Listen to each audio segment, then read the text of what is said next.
noches para todos los presentes. Es un gusto y una satisfacción estar nuevamente en compañía de todos ustedes para compartir estas enseñanzas que nos da la doctrina espírita. Ante todo, en esta problemática de carácter personal, es una problemática de carácter social, y que por supuesto la doctrina espírita tiene informaciones, tiene orientaciones y tiene esclarecimientos valiosos para todos nosotros, en el sentido de que comprendamos a la luz de la doctrina espírita qué significa la eutanasia y qué podría representar desde el punto de vista espiritual, ya que normalmente las informaciones que encontramos en internet y en otros textos son enfocados desde un punto de vista material, un punto de vista social, jurídico, y que para nada tienen en cuenta el componente espiritual del ser humano. Es útil que compartamos estos conocimientos que nos trae, por ejemplo, Juana de Ángelis y otros autores, André Luis, Manuel Finoveno de Miranda, porque, esperando que no, alguna vez podríamos estar abocados como espíritas, como personas que estamos en el mundo y que tenemos unos familiares, podríamos estar en alguna ocasión abocados a enfrentarnos a una situación de posible eutanasia o de solicitud de eutanasia ante un caso de enfermedad terminal de alguien allegado o de nosotros mismos, dependiendo de las programaciones, dependiendo de la ley de causa y efecto, que uno siempre espera que no tengamos en nuestra cuenta espiritual ningún tipo de deudas de esta calidad, ¿no? Pero sin embargo, estando en el mundo es bueno que tengamos ciertos conocimientos que hemos extractado, repito, de varios autores espíritas al respecto de cómo afrontar y cómo poder explicar, por ejemplo, cuando algún allegado o algún familiar, algún amigo nos pudiera hacer una solicitud, una consulta, o podamos ofrecerles oportunamente una orientación al respecto de cómo proceder en un caso semejante. Entonces, encontramos que la doctrina espírita nos ofrece esta orientación que nos dice que, partiendo de las definiciones clásicas de lo que es la eutanasia, en los diccionarios dice que la palabra eutanasia se deriva del griego eu y thanatos.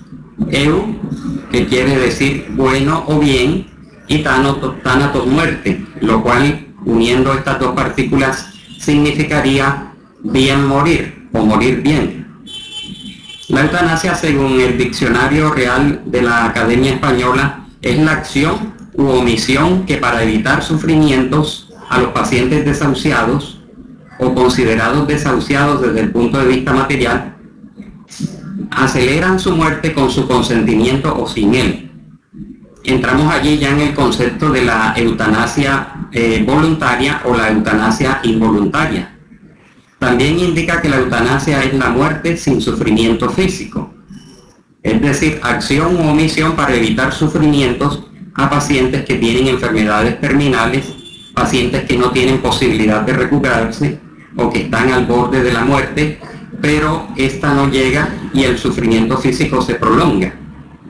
Juana de Ángelis dice que la eutanasia es un sistema que procura dar muerte sin sufrimiento a un doliente considerado incurable. Pero la explicación al respecto es de tipo material, porque muchos enfermos que son considerados incurables, ¿cuántas veces la medicina, y ante todo la medicina espiritual, las leyes divinas, no nos sorprenden ante un paciente que era considerado incurable y que en un momento dado presentan una recuperación sorprendente y para algunos denominada milagrosa dentro del concepto religioso? También dice Juana de Ángelis que en la antigüedad, en los pueblos de la antigüedad, la eutanasia era un homicidio ejercido por compasión. Y desde el punto de vista de esta definición, implica un crimen, porque implica entonces el concepto del homicidio, de quitarle la vida a una persona supuestamente por compasión. En la antigua Grecia, la concepción de la vida era diferente a la de hoy. Ellos decían que una mala vida no era digna de ser vivida. y que por tanto la eutanasia no suscitaba grandes problemas. Si veían a un individuo que había nacido en la miseria o que tenía una severa deformidad en su cuerpo físico o en sus facultades, era una vida que no era digna de ser vivida y que el individuo iba a pesar sobre la economía del pueblo o de la nación, y que por tanto esto podía conducir fácilmente a una eutanasia o a quitarle la vida para que no se convirtiera en una carga para el Estado, o que se le estaba haciendo un favor o una compasión quitándole la vida.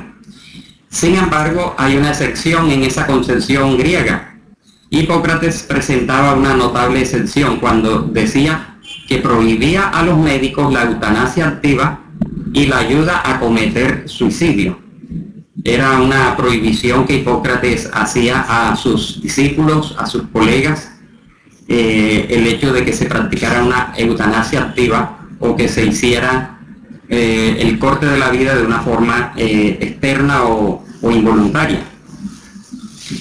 La eutanasia, el suicidio y el aborto bajo la óptica de las creencias religiosas cristianas es considerado pecado, puesto que la persona no puede disponer libremente sobre la vida que le fue dada por Dios.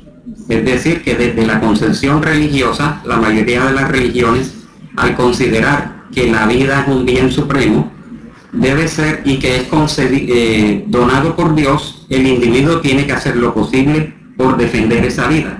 Por lo tanto, la eutanasia, el suicidio y el aborto, indudablemente el crimen, son considerados dentro de esta concepción cristiana como un pecado. Santo Tomás de Aquino, en su obra Suma Teológica, rechazó la eutanasia por ser un atentado contra el amor que se debe uno a sí mismo, contra la sociedad y contra la decisión de Dios sobre la vida del hombre. Y era la concepción de Tomás de Aquino, repito, en su obra Suma Teológica. Tomás Moro, en su obra Utopía, en el año 1516, presentaba una sociedad en la que los habitantes justificaban el suicidio y también la eutanasia activa sin usar este nombre. Más adelante, en el siglo XVII, en 1623, el filósofo inglés Francis Bacon es el primero en retomar el antiguo nombre de eutanasia, que durante muchos siglos se dejó de utilizar, y postuló la idea de que existían dos tipos de eutanasia: la eutanasia exterior, como término directo de la vida, de la cual estamos hablando, y como eutanasia interior, como preparación espiritual para la muerte. En este sentido, Francis Bacon postula un concepto interesante. La eutanasia interior es una preparación de la persona para morir bien, es una preparación para pasar a la dimensión espiritual. En numerosos países de Europa se fundan a comienzos del siglo XX sociedades, empezaron a aparecer las primeras sociedades para la práctica de la eutanasia y se empezaron a promulgar las primeras leyes sobre la legalización de la llamada eutanasia activa. En esas discusiones tomaron parte y siguen tomando parte en el día de hoy, ya que la eutanasia está a flor de piel en las legislaciones y en los debates políticos y sociales en el mundo. Participan médicos, abogados, filósofos y teólogos. Podríamos tener una referencia histórica también en el régimen nazi. Los médicos durante el régimen nazi hacían propaganda en favor de la eutanasia con argumentos tales como la indignidad de ciertas vidas, que eran, según aquella propaganda, merecedoras de compasión, entre comillas. Consideraban que para poder justificar el holocausto que estaban practicando, postularon la idea de que muchas personas llevaban una vida miserable. En este caso se referían a los judíos, y que estas vidas eran indignas de ser llevadas, y que por lo tanto ellos ejercían sobre ellos una compasión, llevándolos a estas ejecuciones que ellos consideraban eutanasia, pero que en el fondo no era sino un crimen en especial hacia las personas consideradas enfermas o que estaban enfermas, hacia los minusválidos y hacia los débiles según los criterios de los médicos nazis. Pero entonces, ¿cómo podemos enfocar la eutanasia? De primera mano, podríamos verlo como una compasión. Podríamos preguntarnos, ¿será la eutanasia un acto de compasión? ¿O a la luz de la doctrina cristiana es un pecado? ¿O desde el punto de vista social y jurídico la eutanasia sería un crimen? ¿O aquellos que defienden la eutanasia como el derecho a morir dignamente es para ellos realmente un derecho? ¿O la práctica de la eutanasia realmente obedece a una ignorancia? Por supuesto que son los diversos enfoques que en la actualidad nosotros podemos encontrar en la mayoría de los documentos en donde obedecen a distintas motivaciones. Es decir, ¿por qué defienden y por qué practican la eutanasia? Por diversas motivaciones. Algunos dicen que lo hacen por amor a ese familiar que está en el lecho de muerte, en una enfermedad incurable y que no tiene posibilidades de recuperarse. Entonces, adelantando el momento de la muerte porque ya su diagnóstico indica que esta persona ya no tiene salvación o no tiene curación, entonces es un acto de amor, entre comillas, cortarle la vida para que no sufra más. En este caso sería una motivación de piedad. Otros se dice que lo hacen por egoísmo, aunque ellos no lo reconocen, porque quieren liberarse y piensan en sí mismos, piensan en su propio bienestar, pero sabiendo que hay un familiar recluido en cuidados intensivos o en alguna clínica y que ya no tiene mucha recuperación y además está generando altos costos. Recordemos que hay ciertas enfermedades de larga duración y de altísimo costo. Pesa sobre la economía del Estado, pesa sobre la economía de las instituciones y por supuesto pesa sobre la economía familiar. Además de que para ellos es una carga que les intranquiliza la vida. Y otros lo hacen por orgullo. Consideran que es indigno que un familiar perteneciente a una familia llamada digna o de alto nivel y no quieren demostrar ante la sociedad de que tienen un familiar en una enfermedad de esta naturaleza, reducido a escombros como una verdadera piltrafa humana. Entonces esto lacera e hiere el orgullo de la familia. Por lo tanto, se consideran que pueden recurrir a quitarle la vida en una forma directa. Por ejemplo, en nuestro país, en Colombia, en 1997, la denominada Corte Constitucional despenalizó el homicidio por piedad, que hasta entonces se sancionaba con prisión de 6 meses a 3 años. En cada país vamos a encontrar que las legislaciones son completamente diferentes, pero en nuestro caso, antes de 1997, el homicidio por piedad, que es uno de los tantos nombres especiales o decorados que le dan al tema de la eutanasia, quien practicara este homicidio por piedad podría ser llevado a prisión entre 6 meses o 3 años. Se consideraba que en el caso de enfermos terminales que expresasen su voluntad libre de poner fin a su vida, no podría derivarse una responsabilidad por parte del médico. Es decir, expresaban que si un enfermo manifestaba el deseo de que le cortaran la vida para evitarle sus sufrimientos, esto le quitaba la responsabilidad al médico. Igualmente, hay un caso muy grave, se puede considerar el hecho de que nuestra Corte Constitucional, cuyo texto, su redacción no se conoce definitivamente, porque la ley fue aprobada, pero no tiene una redacción detallada para las circunstancias y los pormenores de su aplicación, determinó en una forma que consideramos grave que la vida era un bien disponible, que la vida era un bien del cual se podía disponer. Esta ponencia fue sometida a la decisión de 9 magistrados para ilustrar el caso de nuestro país, y es un caso parecido a otras naciones en donde esto se somete a votación de unas pocas personas La Corte Constitucional, entonces constituida por 9 magistrados,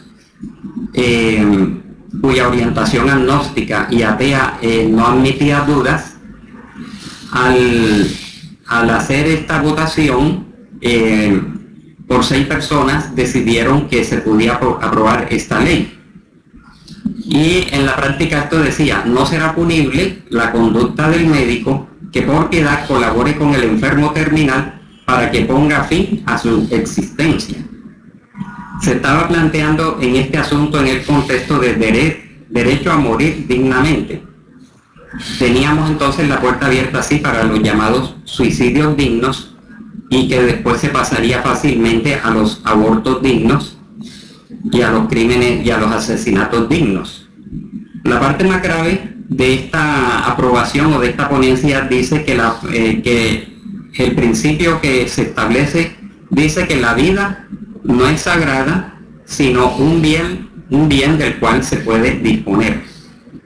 Entonces, como 6 de los 9 magistrados era ateo, consideraban que la vida no era sagrada, sino que era un bien del cual se podía disponer, porque basado en el hecho de que cualquiera le puede quitar la vida a otro y no hay nada que se lo impida. Entonces, la eutanasia consiste en provocar, para pasar a algunas definiciones, consiste en provocar la muerte de otro por su bien, dentro de un contexto médico-asistencial que da sentido a esa actuación, entre comillas, humanitaria, piadosa y compasiva. La eutanasia tiene por finalidad, como sabemos, evitar sufrimientos insoportables o la prolongación artificial de la vida de un enfermo que se considera irrecuperable. Es decir, que en este concepto debe reunir 2 condiciones. Primero, que la enfermedad sea terminal o incurable. Y segundo, que haya un consentimiento del enfermo o de sus familiares en caso de que el enfermo esté en un estado de inconsciencia y que no pueda tomar una decisión. Por supuesto que reuniendo estas 2 condiciones, enfermedad terminal y enfermedad incurable, el hombre está jugando con algo que no domina, porque lleno está el mundo de casos en donde enfermedades consideradas incurables resultaron en una recuperación del paciente, o lo que se consideraba terminal, transcurrieron 8 o 10 años y la persona siguió viviendo mucho tiempo más, tiempo valioso para el espíritu, ya enfocándolo desde el punto de vista espiritual, y que si se le practica una eutanasia se le estaría quitando 8 o 5 años de vida en donde el espíritu puede reflexionar, puede cambiar y tomar otras determinaciones. Tenemos entonces, dentro del concepto de clasificación, la llamada eutanasia directa. Existen distintas formas de eutanasia, pero vamos a tomar las más básicas que encontramos en todos estos estudios. Tenemos, por ejemplo, la eutanasia directa, que consiste en adelantar la hora de la muerte en caso de una enfermedad incurable. Pero la eutanasia directa tiene 2 formas, que es la eutanasia activa y la eutanasia pasiva. La eutanasia activa consiste en provocar una muerte indolora a petición del afectado. El caso más frecuente mostrado es el cáncer, por ejemplo, pero pueden ser también enfermedades incurables como el SIDA. Se recurre entonces a la aplicación de sustancias especiales mortíferas o a sobredosis de morfina o de barbitúricos.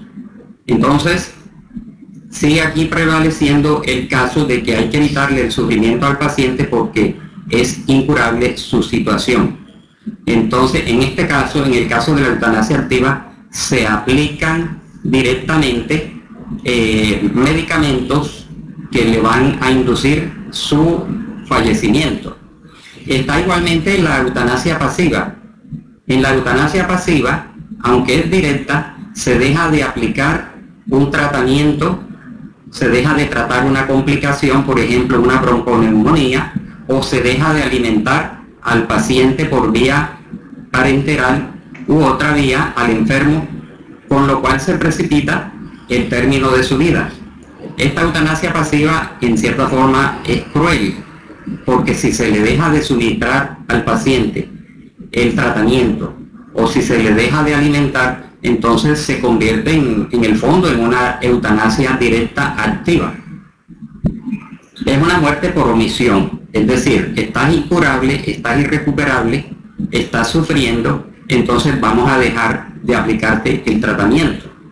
La eutanasia pasiva puede revestir dos formas a su vez, que es la abstención terapéutica y la suspensión terapéutica. ¿Qué es la abstención terapéutica? Se le está aplicando un tratamiento, vamos a abstenernos, vamos a suspender ese tratamiento, porque el tratamiento lo que está es prolongándole la vitalidad, la vida orgánica a ese paciente, hablando en los términos médicos comunes y corrientes. Es la suspensión de la terapia que le estaba manteniendo a la persona viva.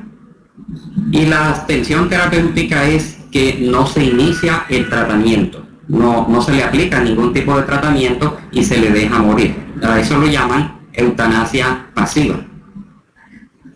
Entonces existen numerosas drogas y métodos, y que en términos generales vamos a hacer un resumen. Por ejemplo, las eutanasias activas y directas se aplican inyecciones intravenosas de sustancias letales, por ejemplo, barbitúricos en altas dosis, morfina, etcétera, y una sustancia llamada cloruro de potasio que produce un paro cardíaco. También se puede producir eutanasia a una persona, por ejemplo, colocándole una mascarilla de un gas anestesiante, y cuando la persona está dormida, está no dormida, sino anestesiado, pero el espíritu sigue activo, posteriormente se le aplica un segundo gas, que es un gas tóxico, monóxido de carbono o el llamado cianógeno. Entonces es algo que parece repulsivo y terrible, porque primero duermen a la persona con la anestesia y cuando está inconsciente le aplican el gas tóxico. Existen muchos casos, por ejemplo, de eutanasia por vía oral. Ya existen unos pequeños vasitos, unos pequeños recipientes que hemos visto en los videos que aparecen por internet, de personas que solicitaron o permitieron que se les grabara el momento en que el médico o el familiar le hace entrega de un pequeño vasito en donde está el contenido, un cóctel de sustancias barbitúricas de alto poder, y que al pasar al estómago y al ser absorbido, el individuo empieza a anestesiarse, a perder la sensibilidad, va perdiendo su movilidad, posteriormente pierde su conciencia y finalmente se le produce un paro cardíaco. Hay un médico colombiano que ha producido más de 100 eutanasias directas o activas con estas sustancias, y en días pasados ya le explicaba que ya existen unas sustancias que no producen un paro cardíaco, sino un relajamiento de los latidos del corazón, un relajamiento instantáneo de las fibras musculares del corazón, y él esto lo justificaba diciendo que en ese caso el paciente no iba a sentir ningún dolor, pero nadie está en la profundidad del ser para saber si en ese momento que se le produce ese paro, él experimenta un dolor común y corriente como cualquier otro paro. Y por supuesto ya nosotros desde el punto de vista espiritual y espírita sabemos que hay un espíritu ligado íntimamente a ese cuerpo que igualmente puede estar experimentando todas estas sensaciones, angustias y dolores sin poderlas expresar porque su cuerpo está adormecido. También se utilizan los llamados bloqueadores neuromusculares, sustancias que al ser ingeridas, inyectadas o inhaladas pasan a las neuronas, después de hacer el recorrido sanguíneo, llegan a los centros cerebrales y ahí producen una depresión de las neuronas, una depresión del centro respiratorio, es decir, que se le paraliza al individuo la respiración, como cuando lo pica una serpiente venenosa que se le paraliza la respiración, y aunque la persona no lo manifieste, pues indudablemente que está sintiendo. Entonces estos bloqueadores neuromusculares bloquean la acción de las neuronas, de los centros nerviosos, centros respiratorios y de los músculos de la respiración. Entonces el paso es ese es el esquema que utilizan. Primero una sedación, después una inconsciencia y después una detención del corazón. Entonces vamos a ver que se habla de una eutanasia indirecta. Ya vimos, la eutanasia activa y la eutanasia pasiva son directas porque hay una provocación intencional, ya sea con consentimiento del paciente o sin consentimiento de él, porque encontrarse inconsciente la decisión la toman los familiares. Entonces la eutanasia indirecta es provocar una muerte sin tener la intención de provocarla, lo cual parece un contrasentido. Es decir, la persona está teniendo dolores insoportables, entonces se le dan altas dosis de analgésicos para quitarle el dolor, pero en el fondo tanto los médicos como los familiares saben que este analgésico en altas dosis lo que va a provocar es un paro cardíaco, va a tener un efecto secundario no deseado, y ese efecto secundario no deseado es la muerte del cuerpo físico. Por ejemplo, sobredosis de analgésico, como es el caso de la morfina para calmar dolores. Entonces allí la muerte del paciente se considera indirecta porque tiene un efecto agregado. Como se sabe, es la disminución de la conciencia y casi siempre una abreviación de la vida. Aquí la intención sin duda no es acortar la vida, sino aliviar el sufrimiento. Pero ¿quién va a estar en el pensamiento y en la interioridad de el cuerpo médico y de los familiares o del mismo paciente, para no saber que por allá en el fondo lo que quieren es que la persona desencarne? Entonces dicen, queremos aliviar el dolor del paciente, pero en el fondo hay una consecuencia no deseada. Existe lo contrario de la eutanasia, que es la distanasia, que en internet está clasificado como una de las formas de eutanasia, pero en el fondo es lo contrario de la eutanasia. La distanasia consiste en el encarnizamiento o ensañamiento terapéutico, mediante el cual se procura posponer el momento de la muerte recurriendo a cualquier medio artificial, que generalmente son medios extremos, pese a que haya seguridad de que no haya una opción de recuperación de la salud, con el fin de prolongar la vida del enfermo a toda costa, llegando a la muerte en condiciones infrahumanas. Es decir, la distanasia en cierta forma se considera opuesta a la eutanasia, porque en la eutanasia quieren provocar la muerte, pero en la distanasia quieren prolongar la vida a toda costa. Por eso dice encarnizamiento o ensañamiento terapéutico. Entonces el cuerpo del individuo durante años y años se va degradando, se va adelgazando, surgen infinidad de complicaciones, pero lo mantienen con líquidos intravenosos, lo mantienen monitoreándolo, le mantienen un oxígeno o un respirador artificial y le hacen todos los procedimientos extremos, porque en ese caso la familia se empecinó en seguir manteniendo ese cuerpo vivo.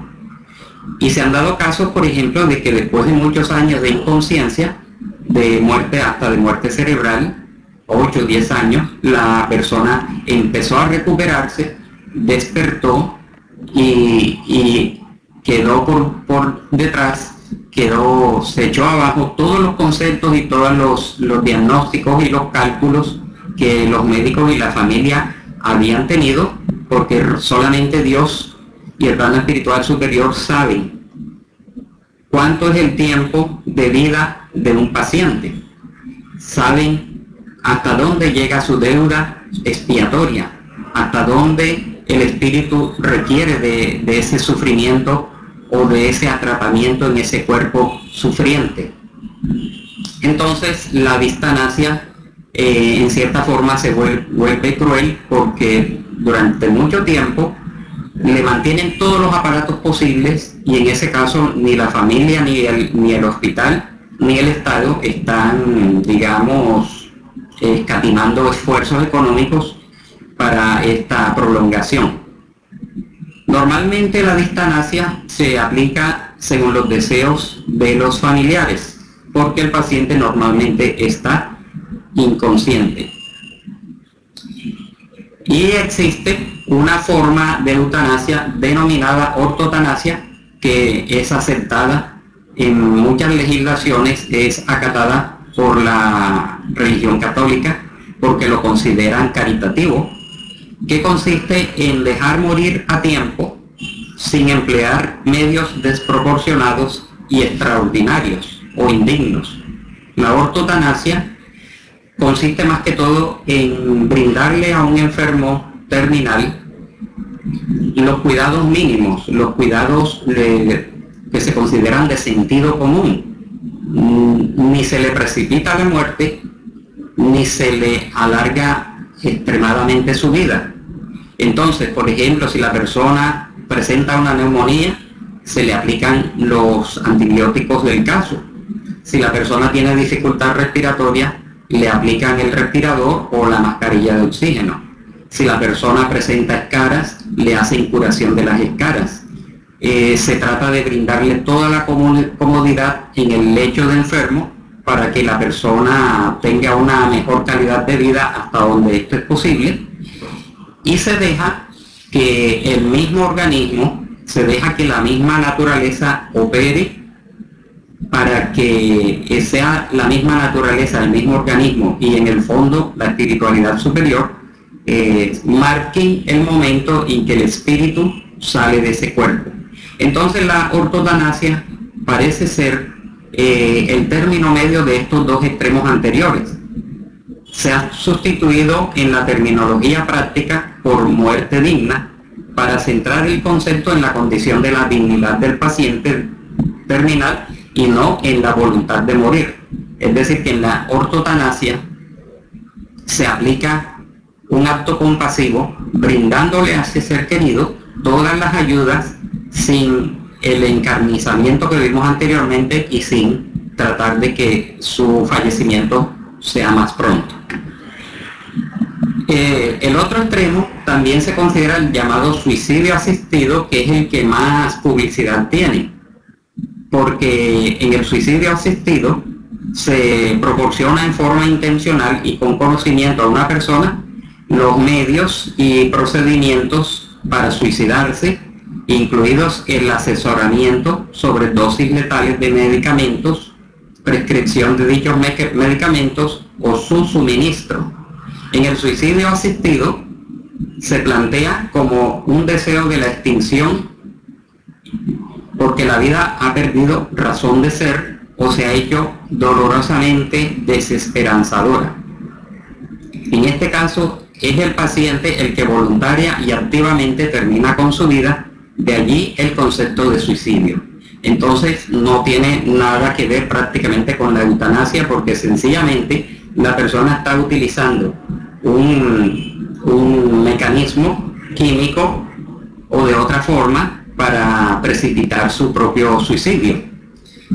En algunas ocasiones la persona era acudida o asistida por un médico que era quien oprimía el émbolo de la jeringuilla que contenía esta dosis letal de barbitúricos, y este líquido poco a poco le iba produciendo la muerte.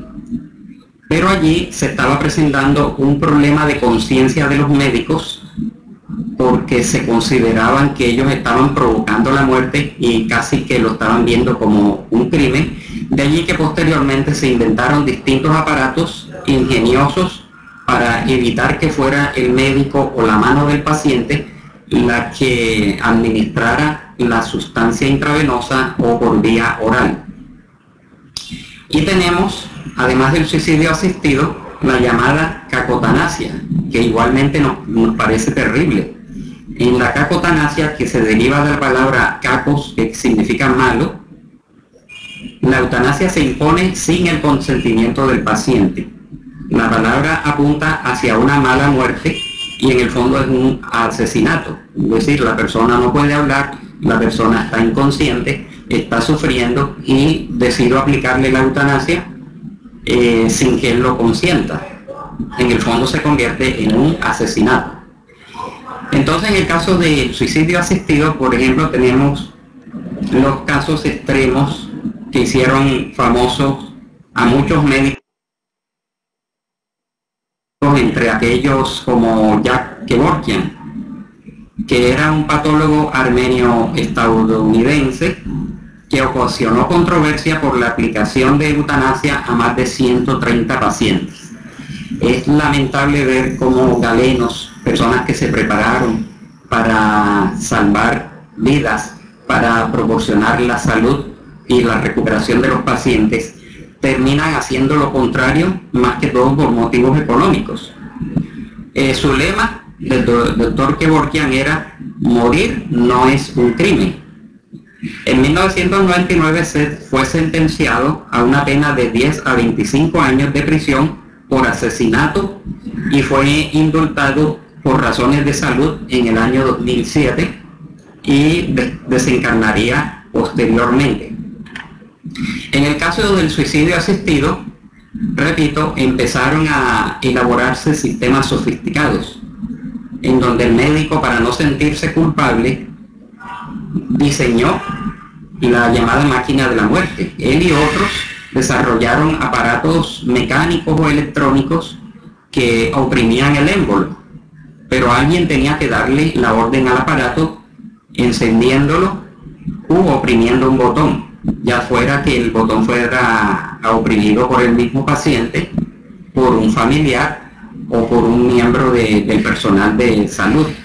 Entonces se reemplazaba así supuestamente la máquina, la mano del operador, y la responsabilidad la dejaban en manos de una máquina, cuando en el fondo es un engaño, porque desde el mismo momento en que el paciente solicita ser sometido a este tipo de mecanismos automáticos, ya en ese momento está dando pie a un suicidio.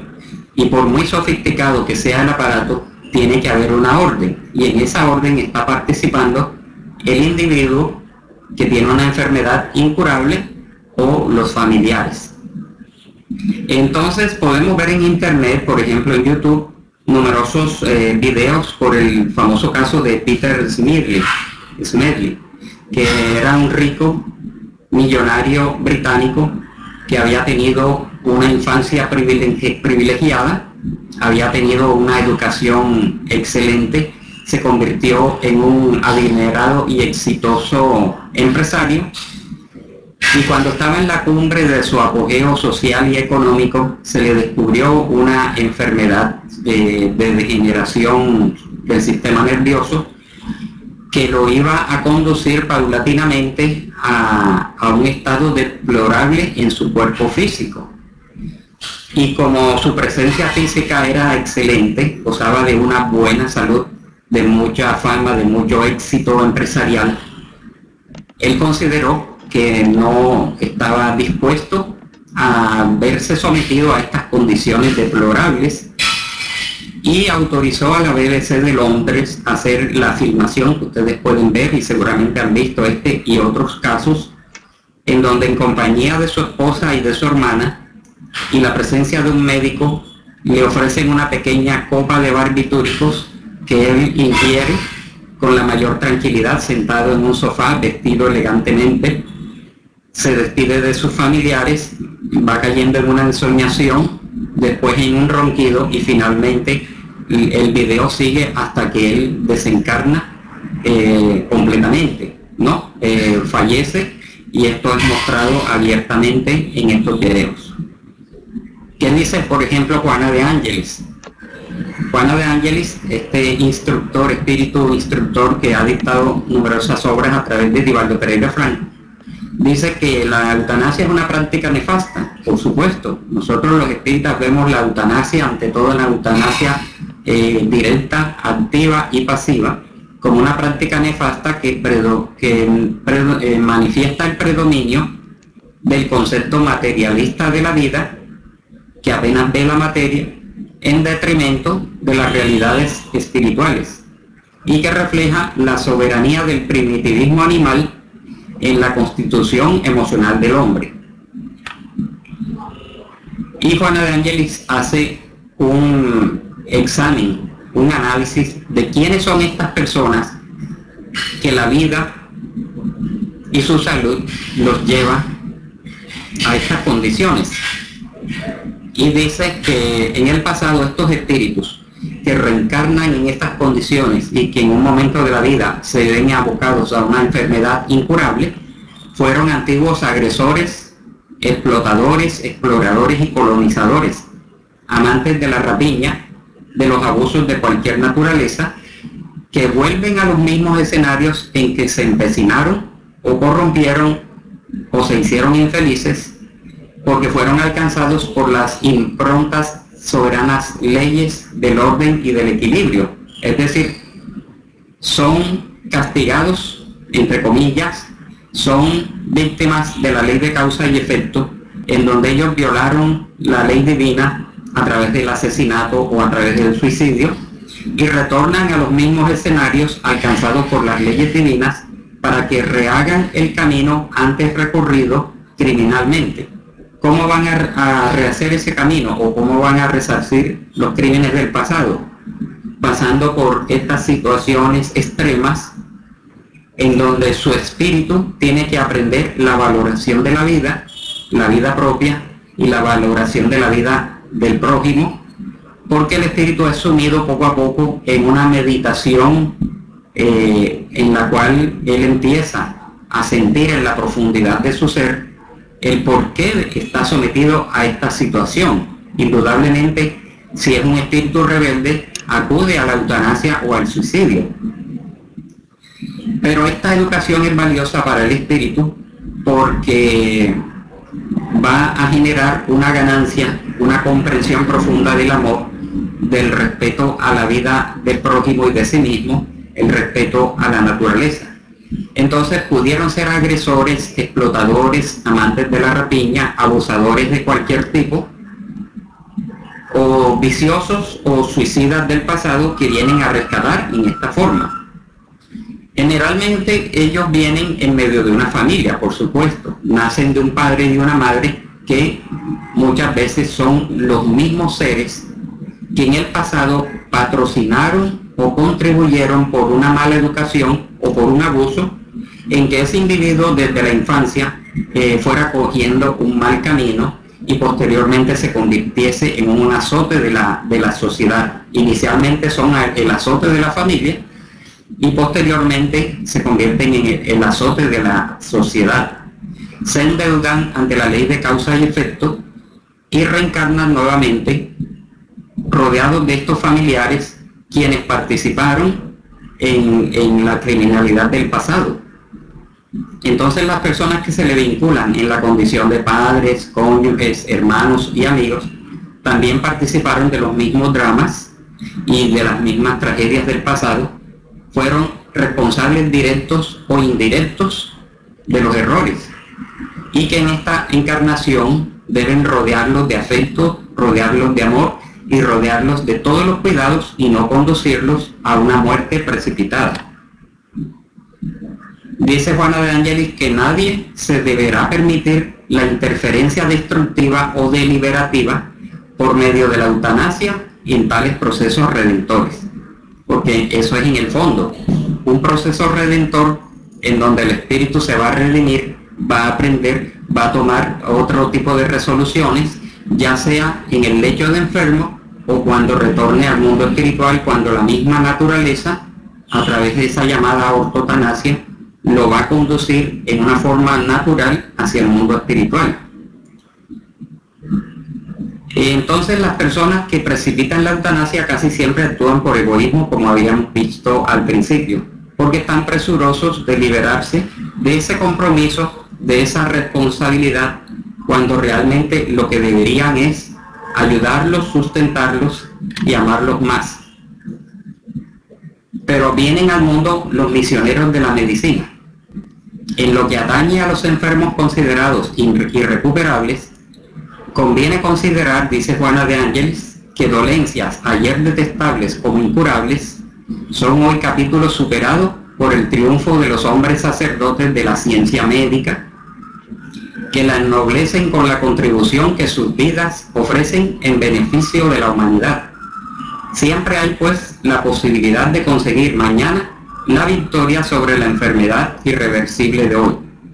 Diariamente para este fin se sumergen, dice ella, en la carne espíritus misioneros que aprestan a aligerar e impulsar este progreso, realizando descubrimientos y conquistas superiores para la vida, fuente poderosa de esperanza y confort para los que sufren en nombre del Supremo Padre. Es decir, que muchos seres misioneros reencarnan como médicos para desarrollar cada día métodos de superación de estas enfermedades que en siglos pasados eran incurables, o desarrollar avances en el campo de la medicina. Entonces, estas personas que vienen con esas deformidades, ante estas expresiones teratológicas, en vez de esa falsa precipitud, se ha de pensar en la terapéutica divina, que se sirve, dice ella, de presidios orgánicos o de jaulas mentales. Las personas que reencarnan con deformidades orgánicas están en un presidio orgánico favorable para la reeducación de ese espíritu, o en jaulas mentales cuando se vienen con deficiencias mentales o cerebrales para ajusticiar a los infractores del pasado que pasaron por la vida impunes, que no fueron sancionados, que pasaron inadvertidos, pero que no pudieron huir ni de la legislación divina, ni pudieron huir de su propia conciencia, cuando muchos de ellos ruegan y solicitan en el mundo espiritual la reencarnación en condiciones dolorosas para su resarcimiento. Entonces, ¿por qué no debemos cortarle la vida a un enfermo considerado incurable o terminal? Porque cada minuto en cualquier vida es un valioso tesoro para el espíritu que está en recuperación o en rescate. ¿Por qué? Porque durante los minutos, los días, las semanas que aún le queden de vida, y a veces hasta los años, el espíritu toma decisiones felices, actitudes positivas, que suceden a veces estas decisiones en un relámpago de su pensamiento, en donde el espíritu toma conciencia de que es un espíritu deudor que hizo mucho daño en el pasado, y entonces sabe que debe aceptar con paciencia y con resignación todos los dolores y todas las situaciones que está viviendo para este resarcimiento de tipo espiritual. Entonces cada minuto, cada día, cada semana, cada mes o cada año en donde el espíritu esté encarnado va a ser valioso para estas recuperaciones, pero sin caer, como vimos anteriormente, ni en la cacotanasia, o sea, producirle al paciente la muerte sin que él lo consienta, ni en la eutanasia activa, proporcionándole medicinas o dejando de atenderlo, ni en la distanasia, exagerando el momento en que se le debe, por ejemplo, desconectar un respirador. Pero surge entonces la pregunta, ¿dónde está el límite? Nosotros como espíritas, ante una situación así o una orientación que tengamos que dar, ¿qué podemos decir? En términos generales, las recomendaciones espirituales consisten en orar, confiar en la voluntad de Dios, que en su sabiduría sabe determinar en qué momento de esa enfermedad y de esa reclusión en el lecho de muerte o de una enfermedad prolongada, en qué momento el espíritu es retirado. Dios sabe, y el plano espiritual superior lo sabe, y por supuesto el guía de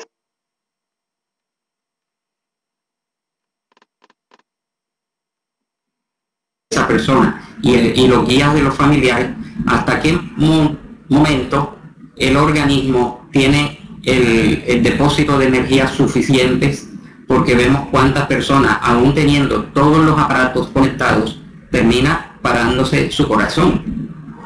Entonces, ante estas dudas, ante esta línea tan delgada, que nosotros no podemos, en nuestra imperfección y en nuestras limitaciones, decir, córtenle el respirador, o aplíquenle esta droga, o déjenle de alimentarlo por vía intravenosa, hay que acudir a la oración, hay que tener paciencia, hay que dejar pasar los días, día tras día, para que tanto el paciente medite en su parte espiritual, como los familiares vayan siendo intuidos. Si la persona confía en Dios, ora diariamente y rodea al paciente de todo el amor, la bondad, el cariño, indudablemente poco a poco, sabiamente los espíritus mentores van a ir intuyendo a los familiares, van a ir intuyendo al cuerpo médico, y por supuesto saben la medida exacta de las energías acumuladas, porque recordemos que en el perispíritu del espíritu reencarnado hay un cúmulo de energías que el plano espiritual dosificó y sabe hasta qué punto esas energías alcanzan para 50, 70, 80 o 100 años. Y ellos saben muy bien en qué momento el espíritu debe partir. Por lo tanto, como espíritas no podremos apoyar nunca ni la cacotanasia, ni la eutanasia directa, ni la eutanasia indirecta, y mucho menos la distanasia o el encarnizamiento terapéutico, sino acudir en términos generales al concepto un poco más amplio y más humanitario de la ortotanasia, brindándole al paciente los cuidados indispensables, y que sabiamente las disposiciones divinas y la disposición espiritual irán indicando el momento. No faltarán las terapéuticas médicas y quirúrgicas que puedan amainar el dolor, perfectamente compatibles con la caridad y la piedad cristiana espírita. Es decir, si el paciente, el familiar, el doliente está en esas condiciones, hay que brindarle las ayudas terapéuticas, quirúrgicas y por drogas que amainen esos dolores, que lo alivien de una dolencia, de una falta de respiración, una infección, un dolor, rodearlo de amor, de cariño y de comodidad, que sabiamente las disposiciones divinas y espirituales superiores indicarán en qué momento este espíritu debe partir hacia el mundo espiritual. Entonces, de esta manera, hermanos, concluimos el tema de hoy y quedamos en disponibilidad de cualquier inquietud, de cualquier pregunta al respecto de este tema, que no está agotado porque realmente tiene muchas aristas de tipo moral, de tipo religioso, de tipo jurídico y de tipo médico, y que no se tiene una visión completa, pero basta para nosotros los espíritas la información de tipo espiritual para que, como dijimos al principio, en un momento dado, podamos orar, pedir la inspiración y esperar la voluntad divina. Vamos a intentar responder algunas de ellas.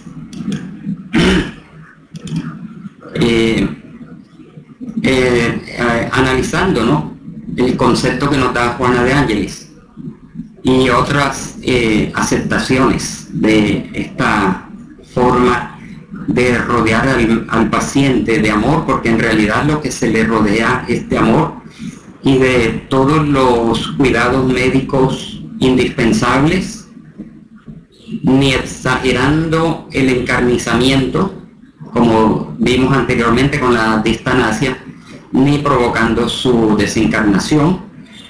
Ahí el criterio espiritual y el criterio del amor, también teniendo en cuenta el criterio médico en caso de que el paciente esté hospitalizado, porque igualmente los médicos pueden ser inspirados cuando hemos visto que de un día para otro, de un momento para otro, cuando hemos estado al pie de un enfermo en el hospital, de repente llega el médico al día siguiente como con la mente despejada y dice: hombre, le voy a cambiar el tratamiento para una enfermedad, no una enfermedad terminal, pero después de mucho tiempo que hemos estado viendo que se le están aplicando antibióticos y otros analgésicos, etcétera, y no vemos mejoría, de pronto llega el médico como inspirado, como entusiasmado, porque indudablemente fue inspirado durante la noche, por su guía que lo orientó al respecto de ese paciente, si el paciente, digamos, que le corresponde esa orientación o esta dádiva, y le cambia el tratamiento o el procedimiento o manda a retirar algún aparato, y para sorpresa y agrado de todos el paciente se recupera, ¿no?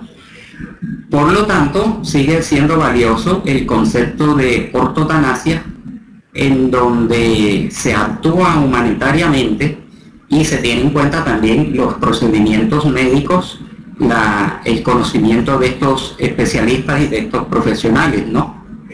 Entonces, vemos aquí, por ejemplo, que en este sentido sería recomendable la eutanasia. No dice en el libro de Juana de Ángelis, que habla de título Después de la tempestad, y otros textos, no dice el espiritismo autoriza o aprueba la ortotanasia. Es un concepto que hemos considerado bastante válido en el sentido de todo lo que se está analizando, porque realmente la ortotanasia que se aplicó al Papa Juan Pablo II fue que no se le adelantó nada, ni se le rodeó de aparatos artificiales para mantenerle la vida, sino de los cuidados mínimos humanitarios y racionales, de sentido común, hasta que el mismo organismo, el mismo espíritu en el fondo, rompe las ataduras y se produce la desencarnación. Tener a los enfermos terminales inconscientes hasta que llega su defunción buscando paliar el sufrimiento es una forma de eutanasia. Ya lo vimos, si es exagerado es llevarlo a unas condiciones infrahumanas, si es exagerado ese sostenimiento, y si se le retiran los aparatos es acortarle la vida y, digamos, quitarle la oportunidad de reflexión. Maite dice, si una persona consciente decide que no quiere ningún tipo de reanimación en caso de enfermedad o accidente, ¿esto puede ser considerado como un suicidio? No me atrevería en el momento a considerarlo como un suicidio o a responder tajantemente, pero recordemos que los paramédicos y los médicos, cuando encuentran a un paciente accidentado, su deber es darle reanimación. Aunque se sabe que hay personas que han dicho, si a mí me llega a pasar algo, por favor no me reanimen, ¿no? Pero llegado el momento, ni sus familiares ni el cuerpo médico acatan esto, porque hay una obligación, ¿no? Hay una ética profesional que conduce a que. Entonces, no nos atreveríamos a decir si es un suicidio, pero sí indica que esa persona que así lo dice está teniendo un concepto equivocado de su propia vida. María Isabel dice, lo que es peor, dejar a la persona sufrir dolor o suministrarle una alta dosis de morfina, sedación hasta que muera. Un paciente inconsciente que sobrevive solamente por estar enchufado a un respirador artificial. Desenchufar ese respirador es eutanasia. Sí, es una forma de eutanasia, porque se le está quitando un suministro intencionalmente. Es una eutanasia pasiva. La orden de no resucitación cardiopulmonar es eutanasia. En ese caso hay que ver en qué momento se da la orden. Si, como vimos en el caso anterior, la persona lo pidió estando en su sano juicio, o si la persona ya está accidentada, está inconsciente, no tiene la posibilidad de tomar esta decisión. Merche dice, según las palabras de Jesús, Dios no nos manda una prueba dolorosa que no podamos resistir. Esto nos quiere decir que cualquier situación hemos de aprender a sobrellevarla con resignación y paciencia. Indudablemente, Dios no nos pone una carga que no podamos soportar en nuestras espaldas, y que si la persona es llevada por la vida a una situación de esta, es porque indudablemente viene con un compromiso de rescate. No sé si en el momento hay algunas otras preguntas, y le paso a Miguel la palabra. No sé si hay algunas otras preguntas al respecto.